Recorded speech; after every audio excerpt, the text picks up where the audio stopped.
Père célibataire perd son emploi après avoir aidé une femme, mais il ne savait pas qu'elle était millionnaire et qu'elle changerait sa vie pour toujours.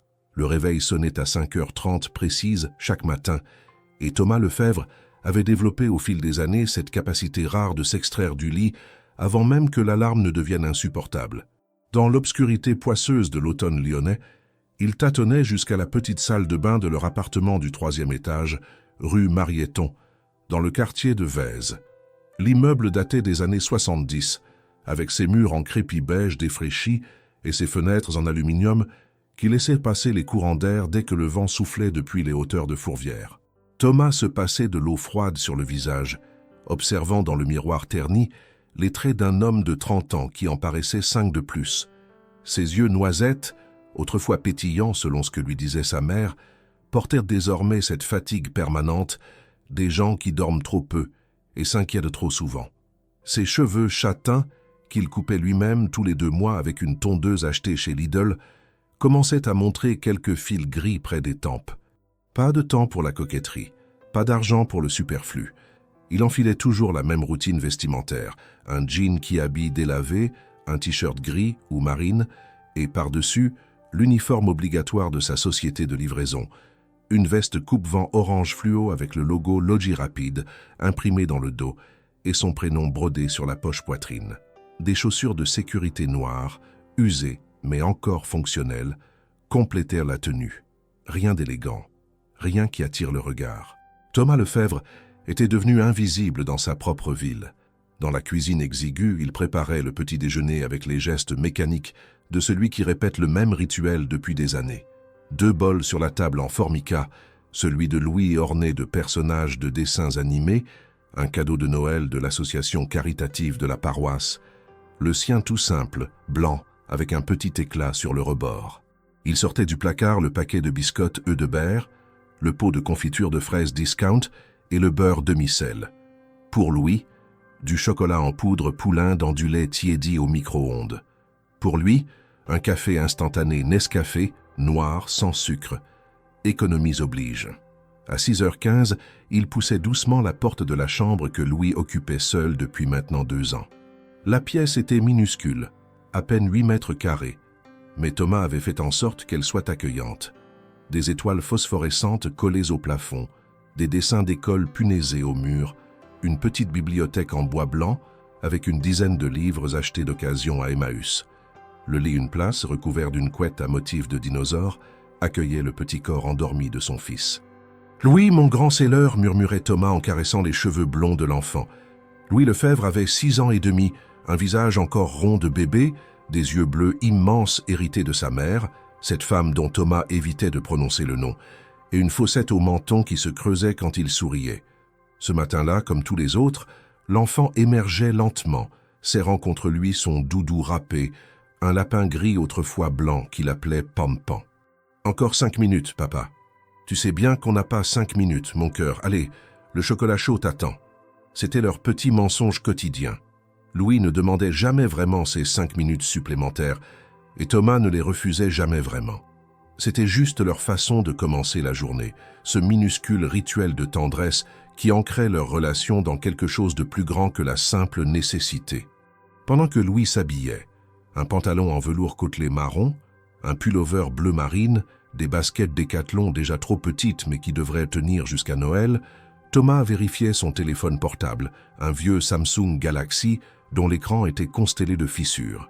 3 messages de Logirapid, tous envoyés la veille au soir. Modification de tournée, nouveau point de livraison, rappel des procédures. Rien d'urgent, rien de nouveau. Juste la machine logistique qui tournait sans se soucier de ceux qui la faisaient fonctionner. À 6h45, père et fils étaient attablés dans la cuisine, sous la lumière crue du néon qui grésillait parfois. Louis plongeait ses biscottes dans le chocolat avec cette concentration absolue que seuls les enfants possèdent, créant des îlots ramollis qu'il portait précautionneusement à sa bouche. « Papa, aujourd'hui Madame Rousseau a dit qu'on va faire de la peinture. C'est super ça. Tu vas peindre quoi? Je sais pas encore. Peut-être un dragon. Ou un château. Ou toi. » Thomas sourit, ce sourire fatigué mais authentique qui transformait brièvement son visage. « Un portrait de papa? Je vais finir accroché dans un musée, alors. Louis gloussa, projetant quelques gouttes de chocolat sur la table. T'es bête, papa. Attention à ne pas tacher ton pull, mon grand. Ils avaient 20 minutes pour tout finir. Déjeuner, brossage de dents, cartable vérifié, veste enfilée. Louis, avec son petit sac à dos Spider-Man acheté lors des soldes à Carrefour, était prêt à 7h10. Thomas attrapait ses clés, son téléphone, son portefeuille élimé où s'entassaient quelques billets de 10 € et la carte vitale, et il descendait les 3 étages à pied. L'immeuble sentait toujours la même chose. Un mélange d'humidité, de cuisine mijotée et de parfums bon marché que Madame Ferreira, la portugaise du 2e, vaporisait généreusement dans les couloirs. Le hall d'entrée, carrelage gris et boîte aux lettres métalliques rouillées, débouchait sur la rue Marieton, une artère passante de Vèze où circulaient déjà à cette heure les premiers tramways T1 et les voitures des travailleurs matinaux. Lyon se réveillait dans la grisaille d'un matin d'octobre. Le ciel bas pesait sur les toits, promettant la pluie avant midi. L'air sentait l'automne, cette odeur de feuilles mortes mêlée au gaz d'échappement, aux effluves de boulangeries qui ouvraient leurs portes, au Rhône et à la Saône qui traversèrent la ville comme 2 veines nourricières. Thomas connaissait chaque recoin de Lyon, chaque quartier, chaque traboule, chaque pente. Il avait grandi ici, dans le 9e arrondissement, fils d'un ouvrier de Renault Trucks et d'une aide-soignante. Il avait fréquenté l'école publique, joué au foot sur les terrains de Vèze, embrassé sa première copine sur les quais de Saône. Lyon était sa ville, mais depuis quelques années, il avait l'impression d'y être étranger, comme si la précarité créait une frontière invisible entre lui et ceux qui pouvaient encore profiter des terrasses de la Presqu'île ou des restaurants de la Croix-Rousse. Main dans la main, Thomas et Louis marchèrent jusqu'à l'école primaire Jules Ferry, située à 10 minutes à pied. Louis babillait, racontant ses histoires avec ses camarades, les disputes dans la cour, les jeux qu'ils inventaient. Thomas écoutait d'une oreille distraite, hochant la tête au bon moment, souriant quand il le fallait, mais son esprit était déjà en train de calculer. La tournée du jour, les 15 points de livraison répartis entre Villeurbanne et Bron, le temps nécessaire, les risques de retard si la circulation était dense sur le boulevard Pinel. Devant le portail vert de l'école, une dizaine de parents accompagnaient leurs enfants. Thomas reconnaissait quelques visages, des mères surtout, quelques pères, mais il échangeait rarement plus qu'un bonjour poli. Il sentait parfois les regards, cette curiosité mêlée de pitié des gens qui savaient qu'il était seul, qu'il n'y avait pas de maman pour prendre le relais, que ce père maigre en uniforme orange faisait ce qu'il pouvait avec ce qu'il avait. « Travaille bien, mon grand », disait Thomas en s'accroupissant à la hauteur de Louis. « Toi aussi, papa. Et fais attention sur ton vélo. Toujours. Je viens te chercher à 16h30. Tu vas chez Léa en attendant ?» Léa Marchand était une retraitée du quartier, une ancienne institutrice veuve qui gardait Louis après l'école moyennant 50 € par semaine. Une femme sèche mais bienveillante, qui donnait le goûter à l'enfant et l'aidait avec ses devoirs. Thomas savait qu'il avait de la chance de l'avoir trouvée. « J'aille chez Mamie Léa », répondait Louis en utilisant le surnom qu'elle lui avait autorisé. « Parfait. Je t'aime, mon cœur. Moi aussi, papa. » Un baiser rapide sur le front, un dernier geste de la main, et Louis disparaissait derrière le portail, avalé par la marée d'enfants qui couraient vers la cour. Thomas restait quelques secondes immobile, cette boule familière dans la gorge, puis il se redressait et repartait en direction de l'entrepôt Logis Rapide, situé dans la zone industrielle de Guerlande, près de la confluence. Il lui fallait prendre le tramway T1 jusqu'à Debourg, puis marcher 15 minutes le long des anciennes friches industrielles qui se transformaient peu à peu en immeubles modernes et en bureaux aux façades vitrées. La confluence, ce quartier né sur les anciens terrains de l'industrie lourde, était devenu le symbole de la métamorphose de Lyon. Des grues se dressaient partout, des chantiers promettaient des logements de standing, des centres commerciaux rutilants attiraient les familles aisées. Mais pour Thomas, la confluence restait le lieu de son labeur quotidien, cette zone où s'entassaient les entrepôts des grandes entreprises de logistique. Logis Rapide occupait un bâtiment sans charme, un hangar en tôle ondulé avec un parking pour les camionnettes et une zone de stockage où s'empilaient les palettes. Thomas pointait à 7h45, enfilait son gilet réfléchissant, récupérait son vélo électrique, un modèle basique mais efficace, et chargeait dans les sacoches latérales les colis de sa tournée du jour.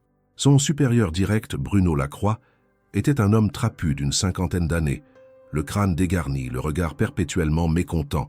Ancien militaire reconverti dans la logistique, Il dirigeait l'équipe des livreurs avec une discipline de caserne, ne tolérant aucun écart, aucun retard, aucune excuse. « Lefebvre, 15 colis aujourd'hui, tournée nord-est. Tu dois finir avant 17 heures, pas une minute de plus. On a des objectifs à tenir. »« Compris, chef. Et pas de retard, hein ? La semaine dernière, t'es arrivé 2 fois après l'heure. Encore un coup comme ça, et c'est un avertissement officiel. » Thomas serrait les dents. Les 2 retards en question étaient dus à Louis. Une fois parce que l'enfant avait eu de la fièvre et qu'il avait fallu attendre le médecin, une autre fois parce que l'école avait appelé pour un incident mineur dans la cour. Des raisons valables, humaines, mais que la machine logistique ne comprenait pas. Ça n'arrivera plus. C'est ce que tu dis à chaque fois. Allez, dégage, t'as du boulot. Thomas enfourchait le vélo électrique et quittait l'entrepôt, rejoignant les rues encore encombrées de Lyon. Pédaler dans cette ville était un art. Il fallait anticiper les feux, slalomer entre les voitures, éviter les piétons distraits, respecter les couloirs de bus tout en gardant un œil sur le GPS fixé au guidon. Les colis qu'il transportait étaient variés. Des commandes Amazon, des colis Vinted, des documents administratifs, des petits électroménagers. Chaque livraison devait être effectuée dans une fenêtre horaire précise. Chaque client devait signer électroniquement sur la tablette. Pas de place pour l'erreur, pas de temps pour respirer. Le matin du 18 octobre commençait comme tous les autres. Thomas avait enchaîné 6 livraisons sans problème. Un appartement dans le 3e arrondissement, un bureau dans le quartier de la Part-Dieu, une maison individuelle à Villeurbanne, une boutique de vêtements courts Émile Zola. À chaque arrêt, il garait son vélo, récupérait le colis dans la sacoche, montait les escaliers, parfois jusqu'au 5e sans ascenseur, sonnait, attendait, faisait signer, repartait. Une chorégraphie épuisante, mais maîtrisée. À 11h30, alors qu'il venait de terminer sa 7e livraison près de la place Bellecour, le ciel se mit à cracher. D'abord quelques gouttes timides, puis une averse brutale, typique de l'automne lyonnais. Thomas enfila rapidement son poncho imperméable, celui fourni par Logis Rapide, qui ne protégeait jamais vraiment bien, et reprit sa route en direction de la presqu'île. Sa prochaine livraison se trouvait rue de la République, l'artère commerçante historique de Lyon, avec ses immeubles haussmanniens, ses boutiques de luxe et ses passants pressés. Thomas pédalait sous la pluie battante, le visage fouetté par l'eau froide, les mains crispées sur le guidon. Il était 11h42. Il devait livrer avant midi, sinon il prendrait du retard sur toute la tournée de l'après-midi. C'est alors qu'il la vit. Une femme, la trentaine élégante, marchait difficilement sur le trottoir mouillé. Elle portait un long manteau beige clair, probablement une marque de luxe, et s'appuyait sur une béquille métallique qui glissait dangereusement sur le sol trempé. Ses cheveux châtains relevés en chignon laissaient échapper quelques mèches humides. Elle semblait concentrée. Chaque pas était un effort visible. Thomas ralentit instinctivement. Il ne savait pas pourquoi. Peut-être parce que cette femme lui rappelait sa mère, qui avait eu une jambe cassée quelques années auparavant. Peut-être parce que son propre fils aurait besoin un jour de l'aide d'un étranger. Peut-être simplement parce qu'au fond de lui, malgré la fatigue et les désillusions, Thomas Lefebvre était resté un homme bon.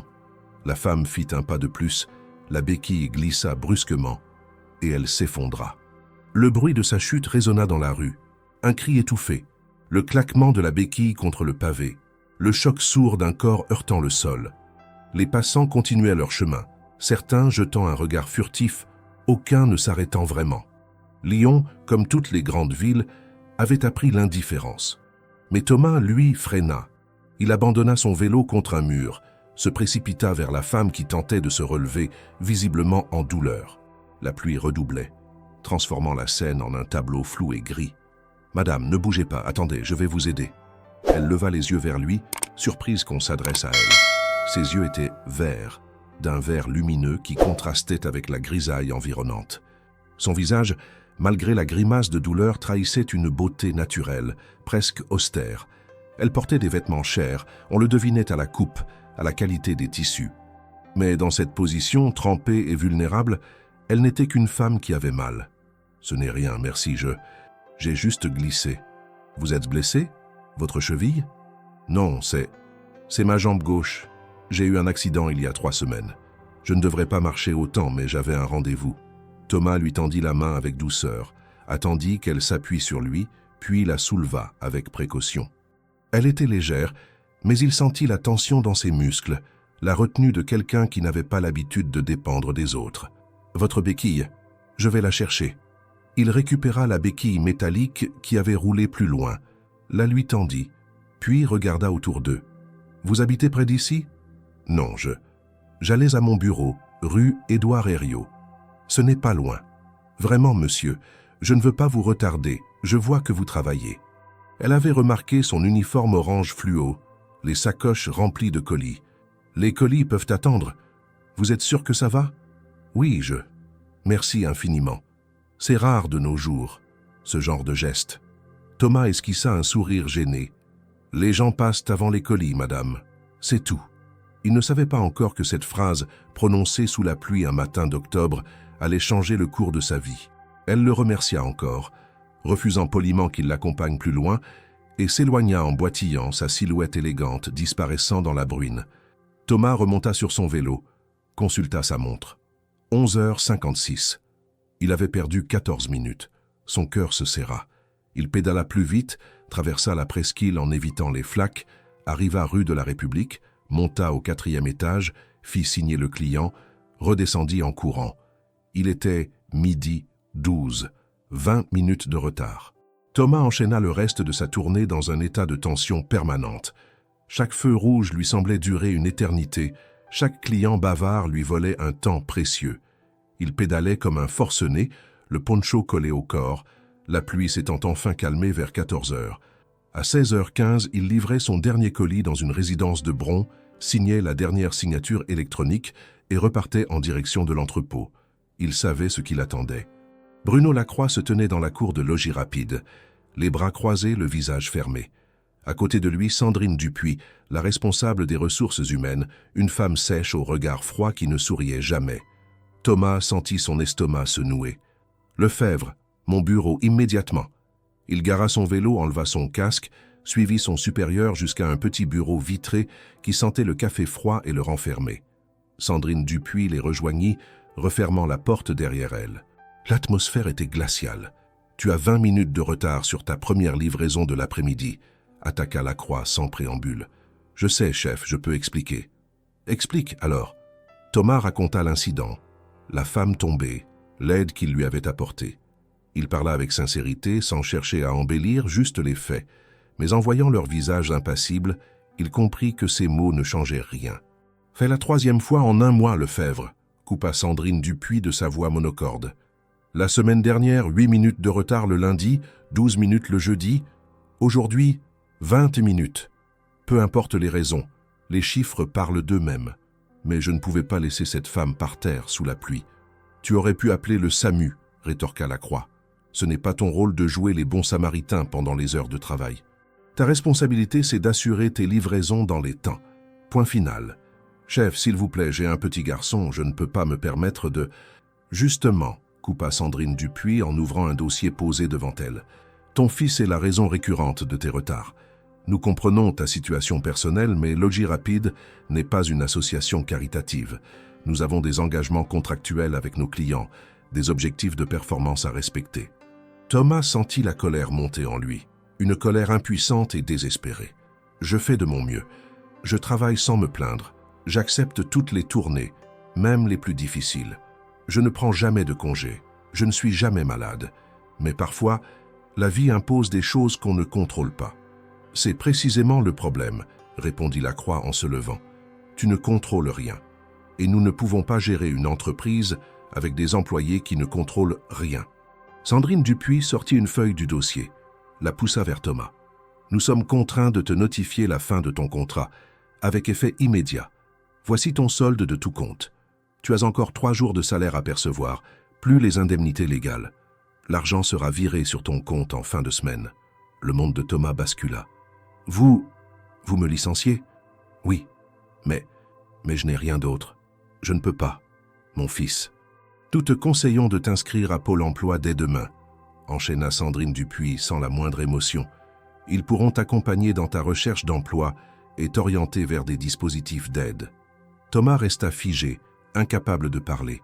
Il avait l'impression que le sol se dérobait sous ses pieds. Lacroix reprit la parole, légèrement moins agressif, peut-être touché malgré lui par le désarroi visible du jeune homme. « Écoute, Lefebvre, t'es pas un mauvais gars. Mais cette boîte, c'est pas la Croix-Rouge. On a des chiffres à faire, des cadences à tenir. Si tu veux mon avis perso, cherche un boulot plus adapté à ta situation. Quelque chose avec des horaires fixes, un employeur qui tolère les aléas familiaux. Mais ici, c'est terminé. Thomas se leva mécaniquement, prit la feuille de licenciement, quitta le bureau sans un mot. Dans la cour de l'entrepôt, quelques collègues détournèrent le regard, gênés. Tout le monde savait déjà. Dans ce genre d'entreprise, les nouvelles circulaient vite. Il rendit son vélo électrique, son gilet réfléchissant, sa tablette de signature. On lui demanda de vider son casier. Un paquet de mouchoirs, une barre de céréales entamée, une photo de Louis collée à l'intérieur de la porte. Il fourra le tout dans ses poches, traversa le parking sous le regard indifférent des camionnettes alignées et se retrouva dans la rue. Il était 16h43. Il devait récupérer Louis à 17h chez Léa Marchand, et il n'avait plus de travail. Thomas marcha jusqu'à l'arrêt de tramway comme un automate. Le ciel s'était dégagé, un soleil pâle perçait entre les nuages, mais il ne voyait rien. Il montait dans le T1, s'asseyait sur un siège en plastique près de la fenêtre, fixait les rues qui défilaient sans les voir vraiment. Son esprit tournait en boucle. Plus de salaire, plus de revenus, le loyer à payer dans 12 jours, les courses de la semaine prochaine, les vêtements d'hiver pour Louis, les factures d'électricité et d'eau qui s'accumulaient déjà sur le frigo. Il descendit à la station Valmy, remonta la rue Marieton, s'arrêta devant l'immeuble de Léa Marchand, un bâtiment en pierre de taille plus ancien et mieux entretenu que le sien. Il sonna à l'interphone, monta au premier étage. Léa ouvrit avant même qu'il ne frappe, un sourire bienveillant sur son visage ridé. « Bonsoir Thomas. Louis est dans le salon, il finit ses devoirs. Tout s'est bien passé aujourd'hui ? Oui, merci Léa. Je vais le récupérer. » Elle le regarda plus attentivement, plissant les yeux derrière ses lunettes. « Vous allez bien ? Vous avez l'air juste fatigué. Une longue journée. » Louis apparut dans le couloir, son cartable Spider-Man sur le dos, le sourire aux lèvres. « Papa, aujourd'hui on a fait de la peinture et Madame Rousseau a dit que mon dragon était le plus beau. » Thomas se força à sourire, s'accroupit, ouvrit les bras. « C'est super, mon grand. Je suis fier de toi. On rentre à la maison ? » « Oui. Au revoir, mamie Léa. Au revoir, mon petit chou. À demain. » Dans la rue, Louis babillait, racontant sa journée par le menu. Thomas écoutait sans entendre, hochant la tête machinalement, serrant trop fort la petite main de son fils. Comment allait-il lui annoncer ? Comment expliquer à un enfant de 6 ans que papa n'avait plus de travail, que les choses allèrent devenir encore plus difficiles ? De retour à l'appartement, Thomas prépara le dîner en pilotage automatique. Des pâtes au beurre, des nuggets de poulet surgelés, une compote en dessert. Louis mangeait en regardant un dessin animé sur la vieille télévision du salon, un appareil récupéré chez Emmaüs 3 ans auparavant. Thomas, lui, restait debout dans la cuisine, incapable d'avaler quoi que ce soit, fixant par la fenêtre les toits de Vèze qui s'assombrissaient dans le crépuscule. Son téléphone vibra. Un SMS de sa mère, Colette Lefebvre, qui vivait à Vénissieux dans une tour HLM depuis le décès de son mari. « Ça va, mon fils ? Bisous à Louis. » Thomas ne répondit pas. Il ne pouvait pas lui dire. Pas maintenant. Sa mère avait déjà assez de soucis, sa petite retraite d'aide-soignante suffisant à peine à boucler ses fins de mois. Il ne voulait pas qu'elle s'inquiète, qu'elle propose de l'aider avec l'argent qu'elle n'avait pas. À 20h, il coucha Louis, lut une histoire, Le Petit Prince, un livre que l'enfant réclamait sans cesse, éteignit la lumière, ferma doucement la porte, puis il s'effondra sur le canapé défoncé du salon, la tête entre les mains. Pour la première fois depuis 2 ans, depuis le départ de Mathilde, la mère de Louis, Thomas Lefebvre pleura. Il pleura en silence, les épaules secouées de sanglots étouffés, le visage enfoui dans ses paumes. Il pleura de rage, d'impuissance, de peur. Il pleura parce qu'il avait voulu faire le bien et qu'on l'avait puni pour ça. Il pleura parce qu'il ne savait pas comment il allait nourrir son fils le mois prochain. Il pleura parce qu'il était seul, tellement seul, et que personne ne viendrait le sauver. La nuit tomba sur Lyon, épaisse et froide, et Thomas resta là, dans le noir, à se demander ce qu'il allait devenir. Les 2 jours qui suivirent le licenciement furent les plus sombres que Thomas eût connus depuis longtemps. Il se réveillait à la même heure, par habitude, mais restait au lit plus longtemps, incapable de trouver l'énergie de se lever. Louis, avec cette intuition propre aux enfants, sentait que quelque chose n'allait pas. Il posait moins de questions, se montrait plus calme, comme s'il voulait faciliter la tâche à son père. Le mercredi matin, Thomas l'accompagna à l'école comme d'habitude, puis traîna dans les rues de Vèze sans but précis. Il acheta le Progrès au tabac-presse de la rue Mariéton, parcourut les petites annonces avec un découragement croissant. Livreur chez Uber Eats, caissier de nuit chez Carrefour, agent d'entretien dans les bureaux. Des emplois précaires, mal payés, avec des horaires incompatibles avec Louis. Il plia le journal, le jeta dans une poubelle publique. À 11 heures, il se rendit au Pôle emploi de Lyon 9e, un bâtiment moderne près de la gare de Vèze. L'accueil était bondé. Chômeurs de longue durée, jeunes sans qualification, quinquagénaires licenciés économiques. Thomas prit un ticket, attendit 45 minutes, rencontra une conseillère débordée qui lui fit remplir des formulaires, lui parla d'allocations, de formation, de dispositifs d'accompagnement. Tout cela lui sembla abstrait, lointain, comme si elle parlait d'une autre vie que la sienne. Il rentra chez lui vers 13h30, se prépara un sandwich jambon-beurre, le mangea debout devant l'évier. Son téléphone portable posé sur la table affichait 3 appels manqués. Un numéro inconnu. Il ne rappela pas. Probablement un démarchage commercial. À 14h12, on sonna à l'interphone. Thomas fronça les sourcils. Il n'attendait personne. Peut-être un facteur, une livraison, ou pire, un huissier. Il appuya sur le bouton de l'interphone avec appréhension. « Oui, monsieur Lefebvre ? C'est Camille Morel. Nous nous sommes croisés lundi, rue de la République. Je ne vous dérange pas ?» Thomas resta figé quelques secondes, le doigt sur le bouton, le cerveau peinant à faire le lien. Camille Morel, la femme à la béquille. Comment avait-elle trouvé son adresse? Oui, montez. 3e étage. Il déverrouilla la porte principale, se précipita dans l'appartement pour ranger tant bien que mal le désordre. Vaisselle dans l'évier, vêtements sur le canapé, jouets de Louise éparpillés. Il enfila un pull propre, se passa une main dans les cheveux. Son cœur battait anormalement vite. Pourquoi était-elle venue? 3 coups discrets à la porte. Thomas ouvrit. Camille Morel se tenait sur le palier, toujours avec sa béquille, mais habillée différemment. Un pantalon noir élégant, un chemisier blanc sous un blazer gris, des chaussures plates de marque. Ses cheveux châtains étaient lâchés sur ses épaules, encadrant un visage fin aux pommettes hautes. Sans le contexte dramatique de leur première rencontre, Thomas réalisa qu'elle était réellement belle, d'une beauté discrète et naturelle qui ne cherchait pas à séduire mais imposait le respect. « Bonjour, monsieur Lefebvre.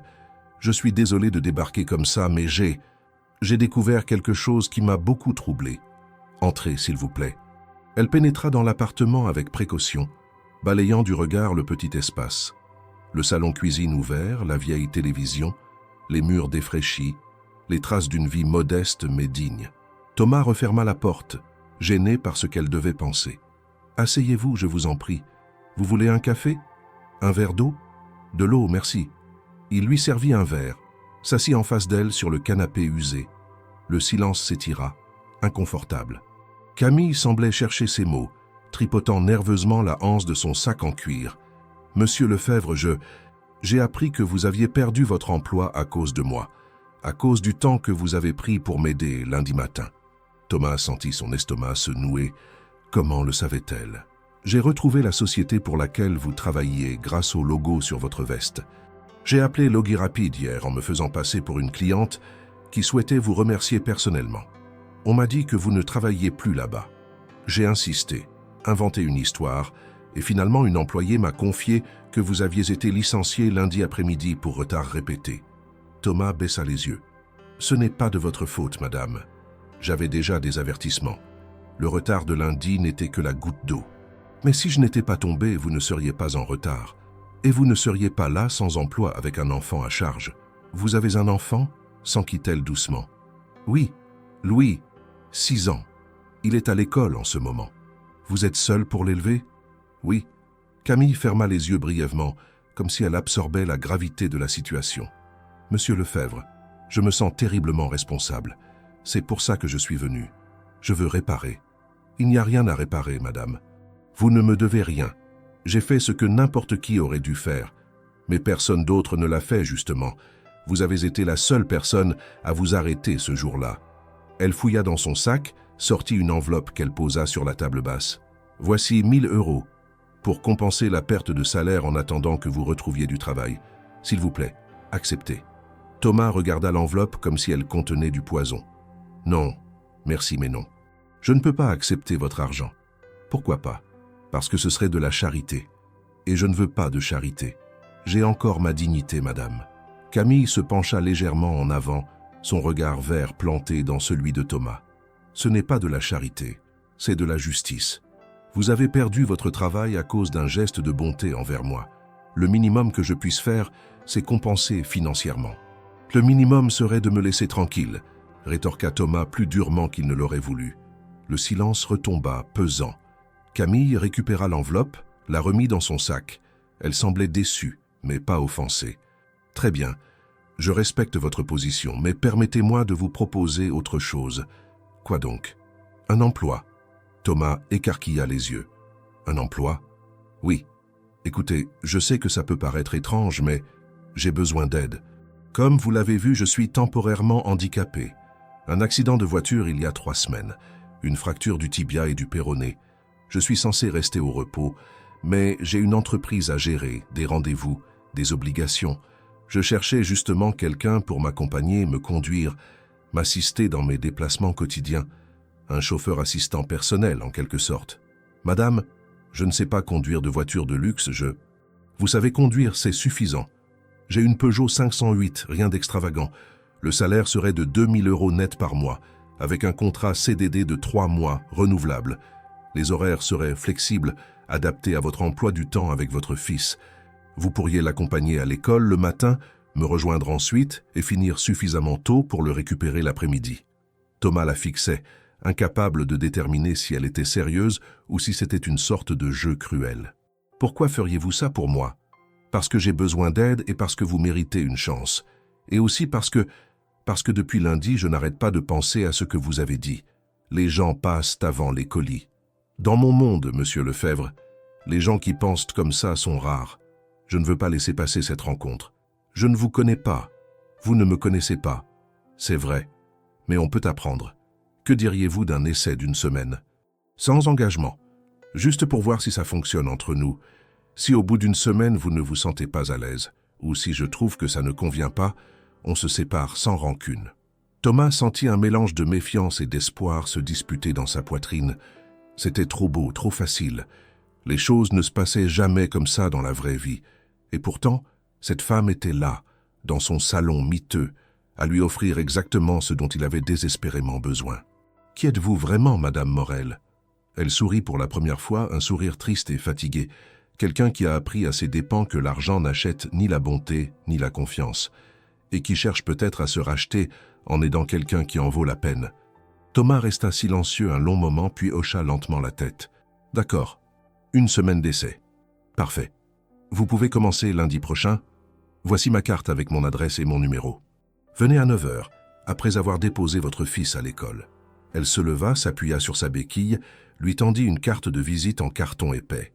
Thomas la prit, lut les quelques lignes imprimées en lettres sobres, « Camille Morel, groupe, hôtelier, Morel, contact groupe Morel, FR. » Il leva les yeux vers elle, la gorge serrée. « Merci, madame. C'est moi qui vous remercie, monsieur Lefebvre. À lundi. » Elle quitta l'appartement, laissant derrière elle un parfum discret de jasmin et une sensation étrange de possibilité. Le vendredi soir, Thomas emmena Louis manger une pizza chez Buffalo Grill, une folie qu'il ne pouvait pas vraiment se permettre, mais qu'il jugea nécessaire. Il voulait célébrer quelque chose, même s'il ne savait pas encore quoi. Louis, ravi, dévora une pizza margherita et un sundae au chocolat, racontant avec enthousiasme sa semaine à l'école. Le samedi, Thomas se rendit dans une friperie de la Croix-Rousse et acheta pour 10 € une chemise blanche en bon état et un pantalon noir presque neuf. Il voulait faire bonne impression. Le dimanche, il prépara mentalement son premier jour, répétant dans sa tête les formules de politesse, les attitudes à adopter. Il dormit mal, l'estomac noué d'anxiété. Le lundi matin, après avoir déposé Louis à l'école, Thomas prit le métro ligne D jusqu'à Bellecour, puis marcha jusqu'à l'adresse indiquée sur la carte, quai Romain Roland, dans le 2e arrondissement. C'était l'un des quartiers les plus huppés de Lyon, avec vue imprenable sur la Saône. L'immeuble où habitait Camille était un hôtel particulier du 19e siècle, façade en pierre blonde, balcon en fer forgé, porte cochère monumentale. Thomas sonna à l'interphone, annonça son nom, et la porte s'ouvrit sur une cour pavée intérieure où trônait un petit jardin à la française. L'appartement de Camille occupait le premier étage, accessible par un escalier en marbre. Elle l'accueillit avec un sourire professionnel, toujours avec sa béquille, mais visiblement plus à l'aise. « Bonjour Thomas. Je peux vous appeler Thomas ?»« Bien sûr, madame. Appelez-moi Camille, s'il vous plaît. Entrez, je vais vous faire visiter. » L'intérieur était à la hauteur de l'extérieur. Parquet en chêne massif, moulures au plafond, cheminée en marbre, meubles anciens mêlés à des touches contemporaines. Des tableaux aux murs, des livres partout, une luminosité naturelle grâce aux hautes fenêtres donnant sur la Saône. Thomas se sentit immédiatement déplacé, comme un intrus dans un musée. « Voici le salon », poursuivit Camille en boitillant d'une pièce à l'autre. « La cuisine est par ici. Vous pouvez vous servir un café quand vous voulez. Mon bureau est là, c'est où je passe le plus clair de mon temps en ce moment. Et voici les clés de la voiture. Elle est garée dans le parking souterrain de l'immeuble. » Elle lui tendit un trousseau avec télécommande. « Aujourd'hui, j'ai 3 rendez-vous. Le premier à 10h dans les bureaux du groupe Morel, rue de la Bourse. Le deuxième à 11h30 chez mon kinésithérapeute, avenue Foch. Et le troisième à 14h avec un notaire, place Bellecour. Entre les rendez-vous, vous êtes libre de faire ce que vous voulez, tant que vous restez joignable par téléphone. Compris? Des questions? C'est quoi exactement le groupe Morel ?» Camille le regarda avec surprise, puis comprit qu'il ne savait réellement pas. « Ah, je pensais que… Bon, peu importe. Le groupe Morel est une chaîne d'hôtels de luxe créée par mon grand-père dans les années 50. Nous avons une vingtaine d'établissements en France, principalement dans les grandes villes et les stations balnéaires. Mon père a dirigé le groupe jusqu'à son décès il y a 4 ans, et maintenant, c'est moi qui gère l'ensemble. » Thomas déglutit. Cette femme était milliardaire, et il allait être son chauffeur. La distance sociale entre eux était vertigineuse. Je ne suis pas sûr d'être qualifié pour… Vous savez conduire, vous êtes ponctuel, et vous avez un sens moral que beaucoup de gens dans mon entourage ont perdu.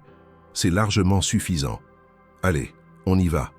Le premier jour fut éprouvant, mais révélateur. Thomas conduisit la Peugeot 508, une voiture automatique heureusement, dans les rues embouteillées de Lyon, déposa Camille à ses rendez-vous, attendit dans la voiture ou dans des cafés à proximité, la récupéra, recommença. Il observait son monde de loin, les bureaux feutrés avec secrétaires efficaces, les conversations en costume-cravate, le vocabulaire corporate qu'il ne comprenait qu'à moitié. Mais il observait surtout Camille. Malgré sa béquille, elle dégageait une autorité naturelle. Elle parlait avec assurance, prenait des décisions rapides, maniait les chiffres et les stratégies avec une aisance déconcertante. Pourtant, dans la voiture, entre 2 rendez-vous, elle se montrait différente, plus humaine, plus fatiguée, plus vulnérable. Ça doit être épuisant, osa Thomas lors d'un trajet. Quoi donc? Tout ça. Gérer autant de choses, autant de personnes. C'est épuisant, oui, mais c'est aussi ce qui me définit, ou en tout cas ce que j'ai cru pendant longtemps. Et maintenant? Elle tourna la tête vers lui, surprise qu'il pose la question. Maintenant, je ne sais plus très bien. L'accident m'a forcé à ralentir. Et quand on ralentit, on voit des choses qu'on ne voyait pas avant. On se pose des questions qu'on évitait de se poser. Comme quoi? Comme: est-ce que tout ça en vaut la peine? Est-ce que je construis quelque chose de vrai ou juste une façade dorée qui s'effondrera avec moi? Thomas ne répondit pas. Il n'avait pas de réponse à donner et d'ailleurs, elle ne semblait pas en attendre une. À 16h, il récupéra Louis à l'école, comme convenu. Camille avait insisté pour qu'il emmène son fils dire bonjour. Louis, intimidé par le grand appartement et la dame élégante, resta collé à son père. « Bonjour Louis », dit Camille avec douceur, en s'accroupissant malgré sa béquille pour se mettre à sa hauteur. « Ton papa m'a beaucoup parlé de toi. »« Bonjour madame », murmura l'enfant. « Tu aimes le chocolat ?» Louis hocha la tête vigoureusement. Camille sortit d'un placard une boîte de chocolat fin, des pralinés maison de la chocolaterie Bernachon. « Tiens, c'est pour toi, mais tu dois demander la permission à ton papa avant d'en manger, d'accord ? »« D'accord, merci madame. » Thomas était ému par cette attention. Camille lui sourit, et pour la première fois, il se dit que peut-être, cette semaine d'essai pourrait devenir quelque chose de plus durable. Le jeudi de la première semaine, Thomas et Louis faisirent les courses au supermarché Casino de Vèze. Louis poussait le petit caddie, choisissant avec sérieux les yaourts et les compotes, pendant que Thomas calculait mentalement chaque dépense. Il passait devant le rayon électronique quand un écran de télévision accroché au mur attira l'attention de Thomas. Un journal télévisé local était en cours, et sur l'écran, il reconnut Camille. Camille Morel, héritière du groupe hôtelier Morel, a annoncé aujourd'hui le lancement d'un fonds de dotation de 5 millions d'euros pour soutenir les familles monoparentales en difficulté dans la région Auvergne-Rhône-Alpes, annonçait la journaliste. Cette philanthrope discrète, connue pour ses actions caritatives silencieuses, a déclaré vouloir redonner de la dignité à ceux que la société oublie. Le groupe Morel, fondé en 1952, emploie plus de 2000 personnes et génère un chiffre d'affaires annuel de 300 millions d'euros. Thomas resta figé devant l'écran, incapable de détacher son regard. 5 millions d'euros, 300 millions de chiffre d'affaires. Philanthrope. Il savait que Camille était riche, mais il n'avait pas mesuré l'ampleur de sa fortune, de son influence. « Papa, on prend des céréales ?» demanda Louis en tirant sur sa manche. Oui, prends celle que tu veux. » Cette nuit-là, Thomas ne dormit presque pas. Il repensait à tous les moments passés avec Camille durant la semaine écoulée. Les trajets en voiture, les conversations anodines, les silences complices. Il l'avait traitée comme une employeuse exigeante mais normale. Il ne s'était pas rendu compte qu'elle évoluait dans un monde où 5 millions d'euros se donnaient comme lui donnait une pièce de 2 euros à un SDF. Qui était-il pour elle, au fond? Un projet social? Une bonne action de plus? Le remords qui marchait pour avoir causé son licenciement? Le vendredi matin, Camille remarqua son malaise. « Quelque chose ne va pas, Thomas ?»« Non, tout va bien. »« Vous êtes un très mauvais menteur. » Il hésita, puis se lança. « J'ai vu le reportage hier, sur votre fonds de dotation. Sur qui vous êtes, vraiment. Ah, je me demandais quand vous alliez faire le lien. Pourquoi ne m'avez-vous rien dit? Parce que dès que les gens savent, ils changent. Ils deviennent obséquieux, ou au contraire méfiants. Ils me voient comme un distributeur automatique de billets ou comme une héritière gâtée qui n'a jamais connu la vraie vie. J'ai apprécié que vous me traitiez normalement, Thomas. Ça m'a fait du bien. Je ne sais pas comment vous traiter maintenant que je sais. Continuez comme avant, s'il vous plaît. Je ne suis pas mes millions. Je suis juste une femme avec une béquille qui a besoin d'aide pour se déplacer. Thomas voulut répondre, mais les mots restèrent coincés dans sa gorge. Au fil des semaines, une routine s'installa. Thomas accompagnait Camille dans ses déplacements professionnels, réunions avec les directeurs d'hôtels, visites de chantier pour de nouveaux établissements, rendez-vous avec des banquiers et des architectes. Il découvrait un monde qu'il n'aurait jamais imaginé. Des repas d'affaires à 200 euros par personne, des hôtels 5 étoiles où les clients payaient 500 euros la nuit, des conversations où l'on parlait en millions comme lui parlait en euros. Mais il découvrait aussi une autre facette de Camille. Derrière la femme d'affaires implacable se cachait quelqu'un de profondément seul. Elle n'avait pas de famille proche, ses parents décédés, pas de frères ni de sœurs, peu d'amis véritables et une vie personnelle quasi inexistante. Le travail avait dévoré tout le reste. Louis, de son côté, s'était attaché à Camille. Elle l'invitait parfois à goûter après l'école, lui offrait des livres, l'écoutait raconter ses journées avec une attention sincère.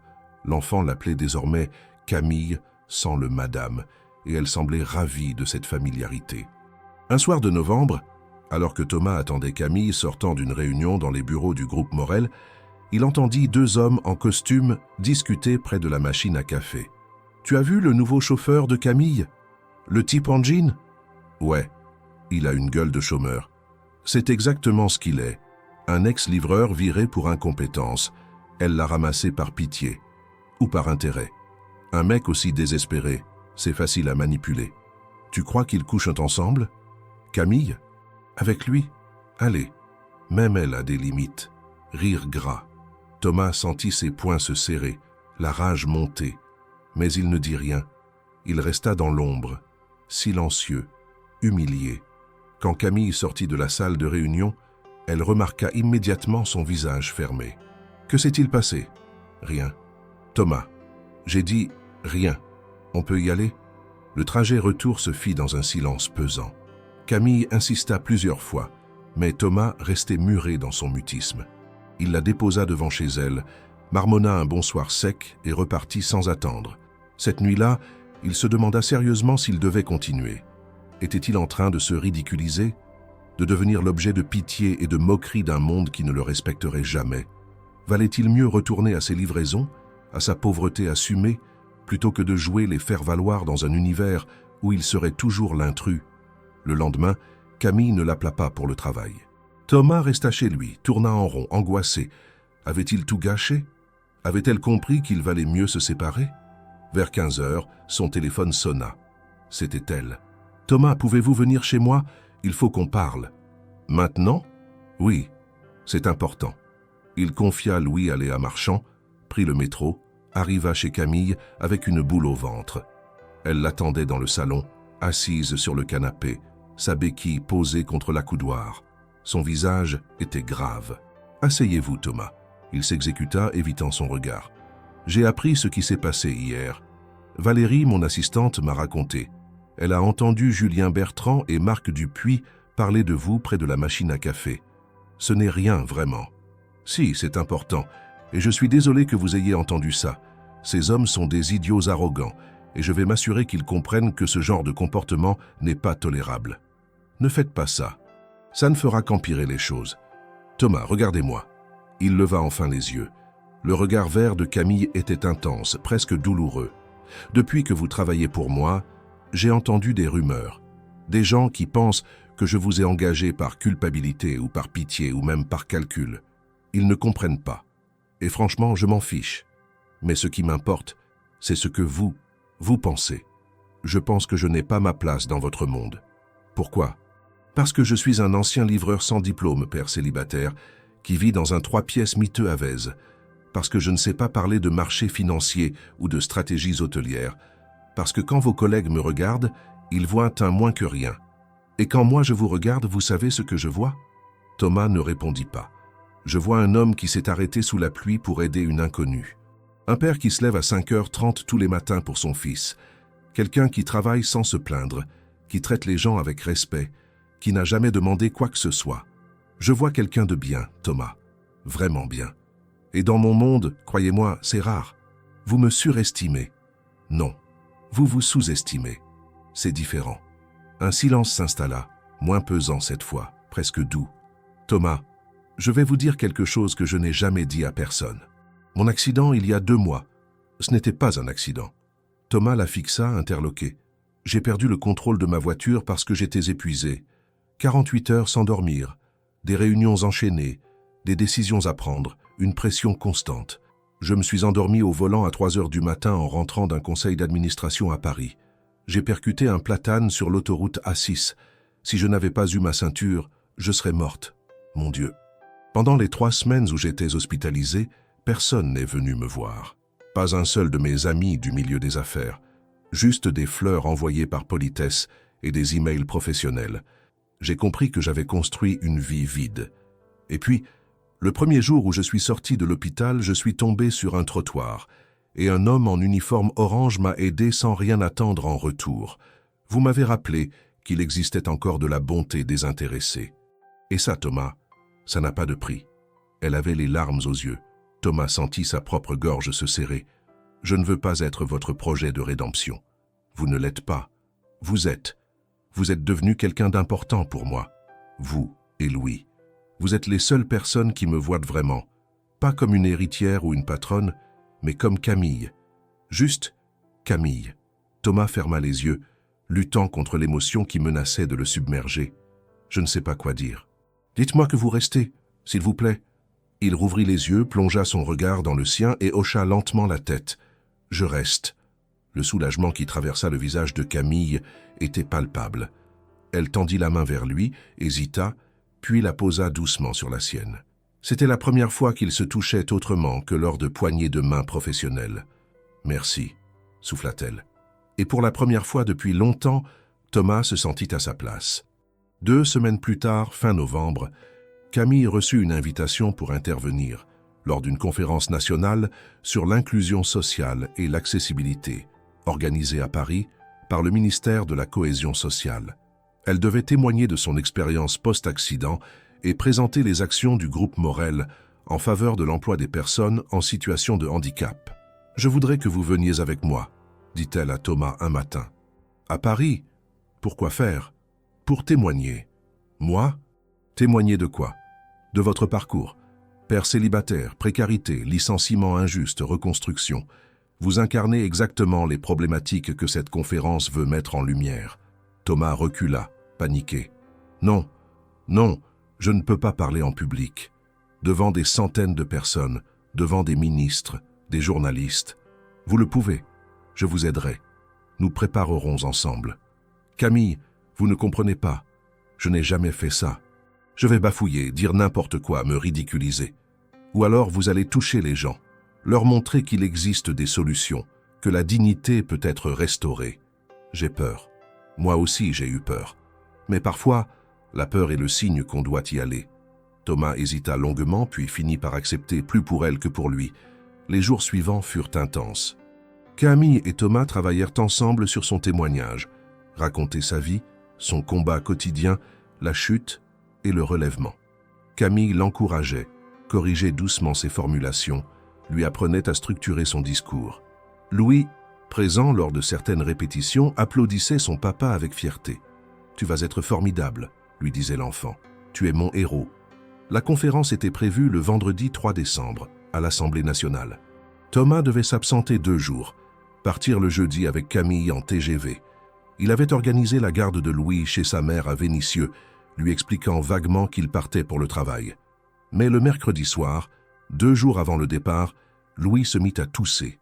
Une toux grasse, profonde, inquiétante. Thomas mesura sa température, 39,2 degrés. Bronchite aiguë, probablement. Il passa la nuit à son chevet, changeant les compresses froides, donnant du sirop, rassurant l'enfant qui gémissait dans son sommeil. Le jeudi matin, Louis allait un peu mieux mais restait fiévreux. Thomas appela sa mère, qui accepta de venir le garder malgré son propre état de fatigue.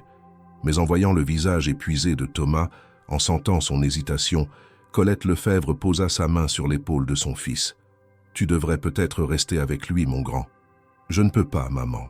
Cette conférence, c'est important. Pour Camille. Pour moi aussi, en fait. Louis a besoin de son père. Je sais. Mais j'ai aussi besoin de faire ça, de prouver que je suis capable de quelque chose de plus grand.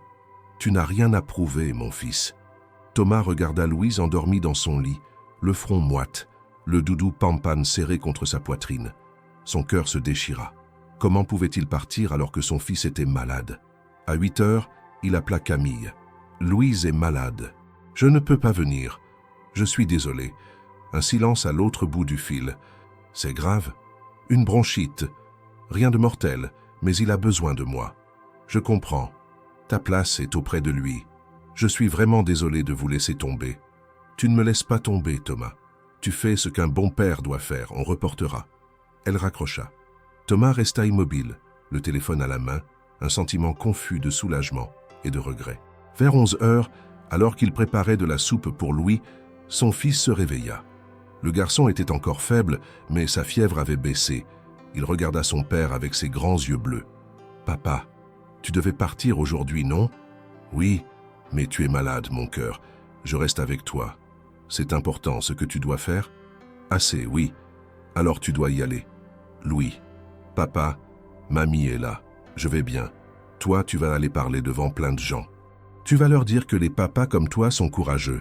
Tu vas être mon héros devant tout le monde, pas juste devant moi. » Thomas sentit les larmes lui monter aux yeux. Son fils de 6 ans, fiévreux et faible, l'encourageait à partir. Quelle incroyable leçon de générosité. « Tu es sûr? »« Sûr. Va, papa. Sois courageux. » Thomas l'embrassa sur le front, appela sa mère pour confirmer qu'elle pouvait rester tout le week-end, puis téléphona à Camille. « Je viens. Je prends le prochain train. »« Thomas, vous êtes certain? Louis m'a dit d'y aller, et je crois. Je crois qu'il a raison. Il est temps que j'arrête de fuir ce qui me fait peur. Alors je vous attends à la gare de Lyon. On va leur montrer de quoi vous êtes capable. » Thomas raccrocha, rassembla rapidement ses affaires, embrassa une dernière fois Louis qui lui sourit faiblement et quitta l'appartement. Direction Paris. direction son destin. Le TGV filait à travers la campagne française, avalant les kilomètres entre Lyon et Paris à plus de 300 km/h. Thomas était assis côté fenêtre, regardant défiler les champs labourés, les villages aux clochers pointus, les forêts automnales dépouillées. En face de lui, Camille travaillait sur son ordinateur portable, révisant les derniers détails de la conférence. Sa béquille était posée contre le mur. Elle n'en aurait bientôt plus besoin. Les séances de kinésithérapie portaient leurs fruits. « Nerveux ?» demanda-t-elle sans lever les yeux de son écran. « Terrifié » avoua Thomas. « C'est bon signe. Ça veut dire que vous prenez ça au sérieux. Et si je bafouille, si je perds mes mots, si je fais rire les gens pour les mauvaises raisons ?» Camille referma son ordinateur, le regarda droit dans les yeux. « Thomas, vous n'allez pas réciter un discours académique. Vous allez simplement raconter votre histoire, votre vérité. Il n'y a rien de plus puissant que l'authenticité. Les gens sentent quand quelqu'un parle du cœur et quand quelqu'un récite des formules apprises. Facile à dire pour vous. Vous avez l'habitude de parler en public. Détrompez-vous. La première fois que j'ai dû présenter les résultats annuels du groupe Morel devant un auditorium de 300 actionnaires, j'avais 24 ans et je tremblais tellement que j'ai renversé mon verre d'eau sur mes notes. J'ai dû improviser toute la présentation. Et vous savez quoi? C'était la meilleure que j'ai jamais faite, parce que j'étais vraie, pas parfaite. Thomas esquissa un sourire. Imaginez Camille Morel, cette femme si maîtrisée, renversant de l'eau et improvisait sous le stress, avait quelque chose de rassurant. Le train arriva à la gare de Lyon à 14h30. Un chauffeur les attendait, un homme d'une 60aine d'années au visage impassible, qui les conduisit à travers les embouteillages parisiens jusqu'à un hôtel particulier près des Invalides, propriété du groupe Morel. L'établissement baptisé Hôtel Morel Étoile était un joyau discret. Façade Second Empire, hall en marbre blanc, lustres en cristal de baccarat, personnel en livrée. Thomas se sentit encore plus déplacé qu'à Lyon. Ici, tout respirait le luxe ancien, le raffinement inaccessible. Même les clients qui traversaient le hall, hommes d'affaires en costume 3 pièces, femmes élégantes en tailleur Chanel, semblaient appartenir à une autre espèce que lui. 2 chambres communicantes au 5e étage, spécifia Camille à la réception. Monsieur Lefebvre est mon invité. Traitez-le comme tel. Bien entendu, Madame Morel. La chambre de Thomas était plus grande que son salon à Vèze. Un lit king-size au drap en lin égyptien, une salle de bain en marbre avec baignoire jacuzzi, une vue sur la tour Eiffel illuminée au loin. Il posa son petit sac de voyage, acheté chez Decathlon 5 ans auparavant, sur le fauteuil en velours bordeaux, et se sentit comme un imposteur. Camille frappa à la porte communicante. « On dîne ensemble? Il y a un restaurant au rez-de-chaussée. Mais si vous préférez quelque chose de plus simple, on peut commander dans les chambres. » « Dans les chambres, peut-être. Je ne suis pas. Je ne suis pas prêt pour le restaurant. » Elle comprit sans qu'il ait besoin d'expliquer. Ils commandèrent des plats simples, une blanquette de veau pour lui, un risotto aux asperges pour elle, une bouteille de vin de Bourgogne qu'ils partagèrent. Ils mangèrent dans le petit salon attenant à la chambre de Camille, assis sur des fauteuils confortables, discutant de tout et de rien. Pour la première fois depuis des semaines, Thomas ne ressentit pas cette distance sociale qui les séparait. Ils étaient juste 2 personnes qui partageaient un repas, des rires, des confidences. « Vous savez ce qui me manque le plus depuis l'accident ?» demanda Camille en sirotant son vin. « Quoi donc ?»« La liberté de mouvement. Pouvoir marcher sans réfléchir, courir si j'en ai envie, danser. J'adorais danser, avant. Quel genre de danse ? Tout. Salsa, tango, rock. J'allais dans des bals le dimanche après-midi, dans le Marais, des endroits où personne ne me connaissait, où je pouvais juste être une femme qui aime bouger. Vous dansez, Thomas ? Moi ? Non. Enfin, peut-être à des mariages, avec 2 bières dans le nez, mais c'est tout. Il faudra que je vous apprenne un jour, quand ma jambe sera complètement guérie. Ça me semble improbable, mais pourquoi pas ? Ils sourirent, et dans ce sourire passa quelque chose de nouveau, quelque chose qui ressemblait dangereusement à de la complicité amoureuse. Ni l'un ni l'autre n'en parla, mais tous 2 le sentirent. À 22h, Thomas regagna sa chambre, appela sa mère pour prendre des nouvelles de Louis. Le garçon allait beaucoup mieux, la fièvre était tombée, il avait mangé un peu de soupe et dessiné un papa super-héros qui partait à Paris. « Il est tellement fier de toi, mon fils, » dit Colette d'une voix émue. « Moi aussi, d'ailleurs. Merci, maman. Je t'aime. Je t'aime aussi. Maintenant, dors. Tu as une grande journée demain. » Thomas se coucha dans le lit immense, se sentant ridiculement petit. Il fixa le plafond orné de moulures, repensa à sa vie d'il y a 2 mois, le vélo orange, les livraisons sous la pluie, les fins de mois impossibles. Et maintenant, il était dans un hôtel 5 étoiles à Paris, invité à parler devant des centaines de personnes, accompagné d'une femme extraordinaire qui croyait en lui. La vie était étrange, et belle, et terrifiante. Il finit par s'endormir vers minuit, rêvant de Louis qui applaudissait dans un immense auditorium. La conférence se tenait à l'Assemblée nationale, dans la salle Colbert, une pièce majestueuse aux boiseries dorées et aux fauteuils en velours rouge. 300 participants. Élus, représentants d'associations, journalistes, entrepreneurs sociaux. Thomas, assis au premier rang à côté de Camille, avait l'impression que son cœur allait exploser. Le ministre de la Cohésion sociale ouvrit la journée avec un discours convenu sur l'inclusion et la solidarité.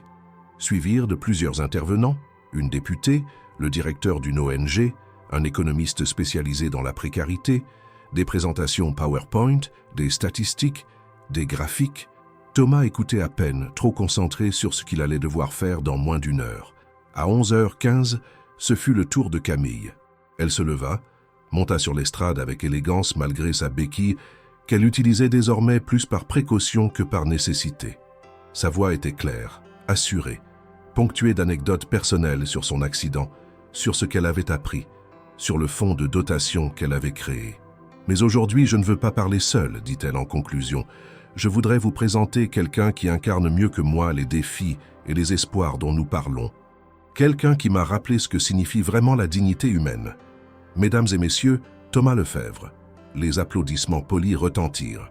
Thomas se leva, les jambes flageolantes, monta les 3 marches de l'estrade comme s'il gravissait une montagne.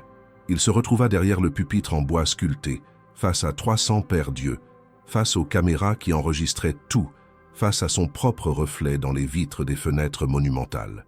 Il sortit ses notes de sa poche, les déplia avec des mains tremblantes. Mais en voyant les mots écrits là, les phrases soigneusement préparées, il sentit qu'elles ne sonnaient pas juste. Ce n'était pas lui, ce n'était pas sa voix.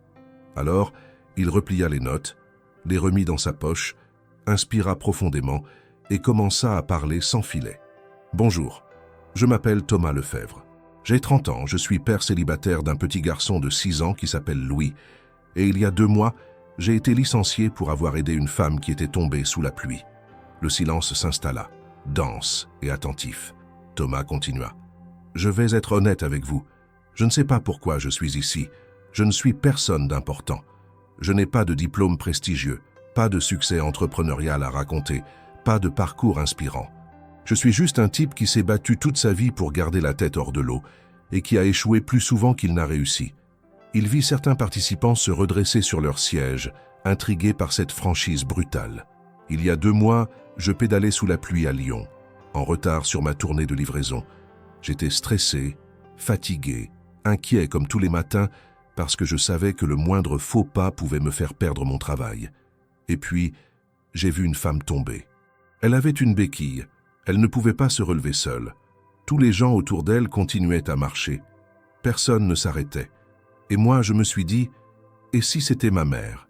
Et si c'était quelqu'un que j'aime? Est-ce que je voudrais qu'on passe à côté d'elle sans s'arrêter? » Sa voix se raffermissait, gagnante en assurance. Alors je me suis arrêté. J'ai aidé cette femme à se relever. Je me suis assuré qu'elle allait bien. Ça m'a pris peut-être 5 minutes. 5 minutes d'humanité. Et ces 5 minutes m'ont coûté mon emploi. Mon patron m'a dit que les colis passaient avant les gens, que j'aurais dû appeler les secours et continuer ma route, que je n'étais pas payé pour jouer les bons samaritains. Il marqua une pause, balaya l'assemblée du regard. Et vous savez quoi? Sur le moment, j'ai cru qu'il avait raison. J'ai cru que j'avais été stupide, naïf, irresponsable. J'avais un fils à nourrir, un loyer à payer. Et j'avais tout perdu pour une inconnue. Je suis rentré chez moi ce soir-là en me disant que le monde avait gagné, qu'il m'avait brisé, que je n'aurais jamais dû croire qu'être bon suffisait. Des hochements de tête dans l'assemblée, des gens qui comprenaient. Mais cette femme que j'avais aidée, elle s'appelait Camille, et elle n'a pas oublié. Elle m'a retrouvé, elle a appris ce qui m'était arrivé, et elle m'a offert une chance. Pas de la charité. Une chance. Un travail, un salaire digne, du respect. Et surtout, elle m'a montré quelque chose que j'avais oublié, que je valais quelque chose, que ma bonté n'était pas une faiblesse, mais une force. Camille, au premier rang, avait les larmes aux yeux. Aujourd'hui, je suis devant vous parce que je veux dire une chose très simple. Il y a des millions de gens comme moi en France, des gens qui travaillent dur, qui aiment leurs enfants, qui essaient de faire le bien malgré tout. Mais le système les broie, le système les punit pour avoir été humains. Le système leur dit qu'ils ne valent rien s'ils n'ont pas le bon diplôme, le bon réseau, la bonne adresse. Sa voix se fit plus intense, presque vibrante. Alors je vous demande, à vous qui avez le pouvoir de changer les choses, regardez-nous. Regardez vraiment les gens invisibles, pas comme des statistiques, pas comme des cas sociaux, mais comme des êtres humains qui méritent la dignité. Un père qui s'occupe de son fils seul devrait pouvoir le faire sans risquer la rue à chaque imprévu. Un travailleur qui aide quelqu'un en détresse ne devrait pas être licencié. La bonté ne devrait jamais être punie. Il sentit sa gorge se serrer, mais continua. « Mon fils Louis m'a dit hier, « Papa, tu vas leur dire que les papas comme toi sont courageux. » Alors je vous le dis, nous sommes courageux. Nous nous levons tous les jours, nous luttons, nous aimons, nous espérons. Malgré la précarité, malgré le mépris, malgré la fatigue, nous méritons mieux qu'une société qui nous jette quand nous ne sommes plus rentables. Il prit une dernière inspiration. Je ne sais pas comment on résout tout ça. Je ne suis pas politicien, pas économiste. Mais je sais une chose. Ça commence par se regarder dans les yeux, par se rappeler que derrière chaque chiffre, il y a une vie, par choisir l'humain plutôt que le profit, par dire « les gens passent avant les colis ». Toujours. Merci de m'avoir écouté. Il s'écarta du pupitre. Pendant 2 secondes, il n'y eut que le silence. Thomas pensa avoir échoué, avoir dit quelque chose de stupide. Et puis, les applaudissements explosèrent. Ce n'étaient pas les applaudissements polis d'avant. C'était quelque chose de viscéral, de puissant. Des gens se levaient applaudissant debout, certains essuyant discrètement leurs yeux. Le ministre lui-même s'était levé, visiblement touché. Camille pleurait franchement, souriant à travers ses larmes. Thomas descendit de l'estrade dans une sorte de brouillard. Plusieurs personnes l'arrêtèrent pour le féliciter, lui serrer la main, lui donner leur carte de visite. Une journaliste du Monde voulait l'interviewer. Un représentant d'une grande ONG lui proposait de devenir ambassadeur des pères célibataires. Mais Thomas ne voyait que Camille qui s'approchait de lui, les yeux brillants. « Vous avez été magnifique », souffla-t-elle. « J'ai dit ce que je ressentais, c'est tout. C'est exactement pour ça que c'était magnifique. » Elle hésita, puis l'embrassa sur la joue, un baiser doux qui dura une seconde de trop pour être purement amical. Les jours suivant la conférence furent un tourbillon. Le discours de Thomas avait été filmé et avait circulé sur les réseaux sociaux, cumulant des centaines de milliers de vues. Des médias demandaient des interviews, des associations caritatives proposaient des partenariats. Même le ministre avait envoyé un message personnel, promettant d'étudier des mesures concrètes pour protéger les travailleurs précaires. Mais l'événement le plus significatif survint le mardi suivant, alors que Thomas était rentré à Lyon et avait repris son travail auprès de Camille. Un homme d'une 50aine d'années, chemise froissée et lunettes rondes, l'attendait à l'appartement de Camille. « Monsieur Lefebvre, Pierre Dufour, directeur de l'association Solidarité Lyon. Je peux vous parler quelques minutes ?» Thomas accepta, intrigué. Pierre Dufour lui expliqua que son association qui luttait contre la précarité et accompagnait les familles monoparentales cherchait un coordinateur de terrain, quelqu'un qui connaisse les problématiques de l'intérieur, qui puisse parler aux bénéficiaires d'égal à égal, qui incarne les valeurs de l'association. « Je vous propose un CDI de 1 200 € net par mois, 35 heures par semaine, avec des horaires aménageables pour votre fils. Le poste est à Lyon, dans le 3e arrondissement. Nous avons besoin de quelqu'un comme vous, monsieur Lefebvre, quelqu'un qui a vécu ce qu'il défend. » Thomas était stupéfait. Un CDI, un vrai contrat stable, un salaire décent, et surtout un travail qui avait du sens. Je ne sais pas quoi dire. Dites oui. Prenez quelques jours pour réfléchir si vous voulez, mais honnêtement, vous seriez parfait pour ce poste. Le soir même, Thomas en parla à Camille. Ils étaient dans le salon de l'appartement quai Romain Roland. Louis jouait avec des Legos dans un coin pendant que les adultes discutaient. « Vous devez accepter, dit Camille sans hésitation. Mais, et vous, qui va vous conduire, vous assister ?» Thomas, ma jambe va beaucoup mieux. Dans 2 semaines, je n'aurai plus besoin de béquilles. Je peux très bien me débrouiller seul ou engager quelqu'un d'autre. Ce qui compte, c'est votre avenir. Et cet emploi, c'est votre avenir. Vous voulez vous débarrasser de moi ? Demanda-t-il avec un sourire triste. Au contraire, je veux que vous ayez ce que vous méritez. Une vraie carrière, une stabilité, une reconnaissance. Vous ne pouvez pas rester mon chauffeur toute votre vie. Et si je ne veux pas partir ? Le silence tomba. Camille le regarda intensément. Pourquoi ne voudriez-vous pas partir ? Parce que ces derniers mois, j'ai été heureux. Vraiment heureux. Louis aussi. Vous faites partie de notre vie maintenant, Camille. Et je ne sais pas comment. Je ne sais pas comment faire sans vous. Elle s'approcha de lui, s'assit à ses côtés sur le canapé. Thomas, vous ne serez jamais sans moi. Même si vous acceptez ce travail, même si vous n'êtes plus mon employé, je serai là. Nous serons là, l'un pour l'autre. Parce que ce qui s'est construit entre nous, ce n'est pas un contrat de travail. C'est autre chose. C'est quoi alors ? Je ne sais pas encore, mais ça ressemble à de l'amitié. Et peut-être à quelque chose de plus. Thomas sentit son cœur battre la chamade. Il prit sa main, la serra doucement. Vous m'avez sauvé la vie, Camille. Non, vous vous êtes sauvé vous-même. Moi, je vous ai juste montré le chemin. Louis, depuis son coin de jeu, les observait avec ses grands yeux bleus. Papa, Camille, vous allez vous marier ? Les 2 adultes éclatèrent de rire, gênés et touchés à la fois. On verra, mon cœur, répondit Thomas. On verra. Irent les fondations. Thomas accepta le poste chez Solidarité Lyon. Il commença début janvier et découvrit un travail qui donnait enfin du sens à sa vie. Il accompagnait des familles en difficulté, les aidait à obtenir des aides sociales, organisait des ateliers pour les parents isolés, montait des projets d'insertion professionnelle. Chaque jour, il rencontrait des gens qui lui ressemblaient, des pères seuls, des mères épuisées, des travailleurs précaires. Et pour la première fois, il avait l'impression d'être utile, vraiment utile. Ses collègues l'appréciaient. Son supérieur, Sophie Martin, une femme dynamique d'une 40aine d'années, lui faisait confiance et valorisait ses initiatives.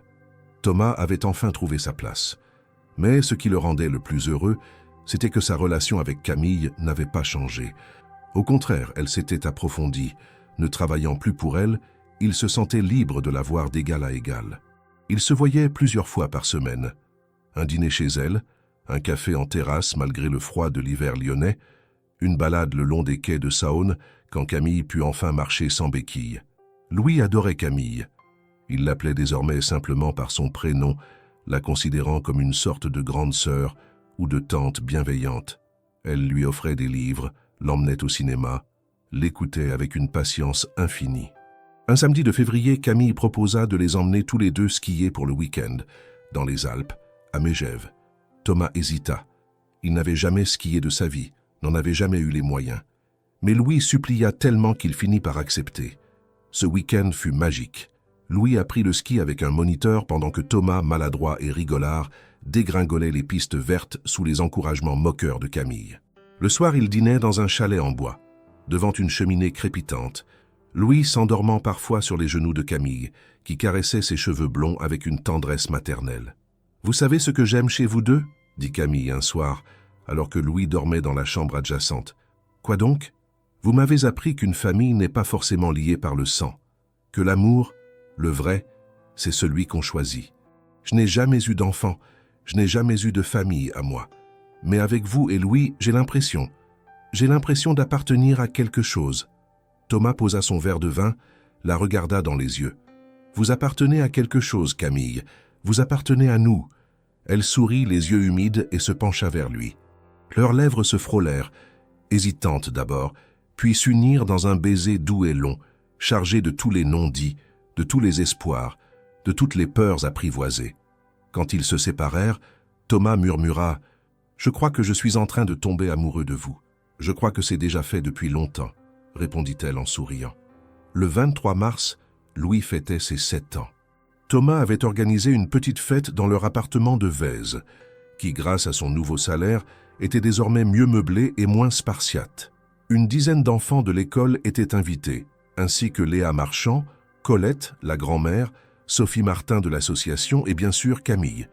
L'appartement avait été décoré avec des ballons bleus et rouges, des guirlandes faites main, une banderole « Joyeux anniversaire Louis » accrochée au mur. Sur la table, un gâteau au chocolat maison, préparé par Thomas avec l'aide de Camille la veille, des bonbons, des jus de fruits, des sandwichs triangles. Les enfants couraient partout, jouaient à cache-cache, criaient de joie. Louis, avec sa couronne en carton doré, rayonnait de bonheur. Thomas observait la scène depuis la cuisine, une boule d'émotion dans la gorge. 6 mois auparavant, il ne savait pas comment il allait nourrir son fils. Aujourd'hui, il offrait à Louis un anniversaire dont l'enfant se souviendrait. Camille s'approcha de lui, posa une main sur son épaule. « Vous avez fait du chemin, Thomas. »« On a fait du chemin, » rectifia-t-il. « Sans vous, rien de tout ça ne serait arrivé. Arrêtez de dire ça. C'est vous qui avez fait le travail, moi j'ai juste ouvert une porte. Vous êtes celui qui est passé au travers. » Vers 17 heures, quand les enfants eurent mangé le gâteau et que les cadeaux eurent été ouverts, Camille demanda l'attention de tout le monde. « Excusez-moi, j'ai un dernier cadeau pour Louis, mais c'est un peu spécial. » Elle sortit un paquet plat, enveloppé dans du papier brillant. Louis, intrigué, le déballa soigneusement. C'était un livre relié artisanalement avec une couverture illustrée à la main représentant un petit garçon, un homme grand et mince et une femme élégante. « Lis-le à voix haute, mon cœur, » encouragea Camille. Louis ouvrit le livre, commença à lire avec application. Il était une fois un petit garçon qui s'appelait Louis. Louis avait le plus courageux des papas au monde. Un jour, ce papa fit quelque chose de très gentil pour une dame qu'il ne connaissait pas. Et cette dame, qui s'appelait Camille, découvrit que les héros existent vraiment, même quand ils portent des vestes oranges et pédalent sous la pluie. Louis continua à lire, racontant leur histoire. La chute de Camille, le licenciement de Thomas, leur rencontre, les mois passés ensemble, le discours à Paris, tout y était, raconté avec la simplicité d'un conte pour enfants, mais l'émotion d'une vérité vécue. Quand Louis finit la dernière page, il leva les yeux vers Camille, puis vers son père. « C'est notre histoire, papa. Notre vraie histoire. Oui, mon cœur, c'est notre histoire. Et elle finit bien ?» Camille s'agenouilla près de lui, le prit dans ses bras. « Elle ne finit pas, Louis. Elle commence juste. » Les invités applaudirent, certains pleurant discrètement. Colette serra la main de son fils, fier de l'homme qu'il était devenu. Léa Marchand essuya une larme avec son mouchoir brodé. Sophie Martin sourit, reconnaissant dans cette scène la preuve vivante que son association avait un sens. La fête continua jusqu'à 19 heures. Les enfants repartirent un à un avec leurs parents. Louis, épuisé mais heureux, s'endormit sur le canapé vers 20 heures. Thomas le porta dans sa chambre, le borda, embrassa son front. Quand il revint au salon, seule Camille était encore là. Elle avait commencé à ranger les assiettes, rassembler les déchets. « Laissez, je vais faire ça », dit Thomas. « On le fait ensemble. » Ils nettoyèrent en silence, dans cette complicité des gestes quotidiens partagés. Quand l'appartement fut de nouveau propre, ils s'assirent côte à côte sur le canapé usé. « Merci pour le livre, » dit Thomas. « C'était le plus beau cadeau que vous pouviez lui faire. Je voulais qu'il sache que son histoire, votre histoire, est importante, que les petits gestes peuvent changer le monde. Vous avez changé le mien, et vous avez changé le mien. » Ils se regardèrent longuement. Camille prit la main de Thomas, entrelaça ses doigts aux siens. « Thomas, je veux vous dire quelque chose. Ces derniers mois ont été les plus heureux de ma vie, pas à cause de l'argent, pas à cause du succès professionnel, mais à cause de vous deux. Vous m'avez appris ce que signifie vraiment la richesse, avoir des gens qu'on aime et qui nous aiment en retour. Je ne veux pas que ça s'arrête. Je veux faire partie de votre famille, si vous voulez de moi. » Thomas sentit les larmes lui monter aux yeux. « Camille, vous faites déjà partie de notre famille, depuis longtemps. Alors promets-moi qu'on va construire quelque chose ensemble. Pas précipitamment, pas follement, mais lentement, solidement. Comme on construit les choses qui durent. Je te le promets. » Ils s'embrassèrent, un baiser qui scellait plus qu'une histoire d'amour. Une alliance, une famille choisie, un avenir partagé. L'automne était revenu sur Lyon, peignant la ville de teintes dorées et rousses. Thomas se tenait dans le jardin modeste derrière un petit pavillon qu'il venait d'acheter à crédit. Un pavillon dans le quartier de Montchat, avec 3 chambres, un bout de jardin, et assez de place pour qu'une famille recomposée puisse y vivre confortablement. Louis, maintenant en CE1, jouait au ballon avec 2 nouveaux amis du quartier. À l'intérieur, Camille préparait le dîner. Des lasagnes, la spécialité qu'elle avait fini par maîtriser après plusieurs tentatives catastrophiques qui les avaient fait rire aux larmes. Ils ne vivaient pas encore ensemble, pas officiellement, mais Camille passait la moitié de la semaine dans ce petit pavillon et Thomas passait l'autre moitié chez elle, quai Romain Rolland. Ils avançaient doucement, respectant leurs espaces, leurs peurs, leurs besoins. Le groupe Morel continuait de prospérer sous la direction de Camille, qui avait su trouver un équilibre entre son travail et sa vie personnelle. Elle avait délégué certaines responsabilités, appris à dire non, à prioriser ce qui comptait vraiment. Thomas, lui, s'épanouissait chez Solidarité Lyon. Il avait monté un programme d'aide spécifique pour les pères célibataires, inspiré de son propre parcours.